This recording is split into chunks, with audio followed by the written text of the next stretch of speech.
गल सुनावा दुनिया दी की अजकल दा ए हाल। किसे नू लालच शोहरत दा ए, किसे नू लालच माल।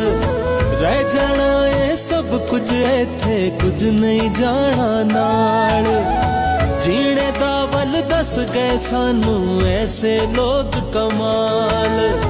कहना शाह हुसैन दा ते एहो कहना बुल्ले।